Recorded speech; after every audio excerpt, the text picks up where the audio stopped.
नमस्कार. सध्या आपण आलो आहोत पुण्यातील सावित्रीबाई फुले पुणे विद्यापीठाच्या परिसरामध्ये आणि त्याचं कारण म्हणजे 2 वर्ष झाली ह्या पुलाचं काम सुरू होतं आणि आज अखेरीस या पुलाचं काम संपुष्टात आलं आहे आणि आज या पुलाचा उद्घाटन सोहळा देखील आहे.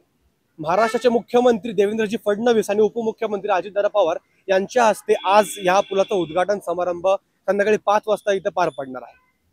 हा जो पूल आहे तो राजभवन ते गणेशखिंड म्हणजे आरबीआयचे जे गणेशखिंड रोड आहे इथपर्यंत कनेक्टिंग हा पूल असणार आहे. सावित्रीबाई फुले युनिव्हर्सिटी जी आहे तो जो रोड आहे तो सतत ट्रॅफिकने गजबजलेला असतो. तिकडनं यायचं म्हणजे देखील लोकांना 10 वेळा विचार करावा लागतो कारण की ट्रॅफिक इतकं जाम असतं.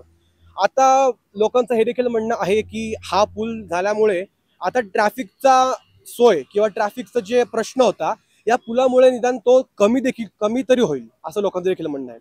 आता ह्या पुलाचं बांधकाम आपण बघू शकतो, तयारी देखील सुरू आहे. इथं थोड्याच वेळात आता मुख्यमंत्री साहेब देवेंद्रजी फडणवीस आणि उपमुख्यमंत्री अजितदादा इथे येतील आणि या पुलाचं उद्घाटन करतील आणि हा पूल जो आहे नागरिकांसाठी खुला करण्यात येईल, जेणेकरून ट्रॅफिकची जी समस्या आतापर्यंत या रोडवरती जी होती म्हणजे इकडे यायचं म्हणजे 10 वेळा लोकांना विचार करावा लागत होता की या रोडवरनं जायचं की नाही जायचं. आता ह्या पुलामुळे आता ट्रॅफिकची समस्या आहे ती लवकरात लवकर मार्गीच लागेल असं आपण आशा करू शकतो.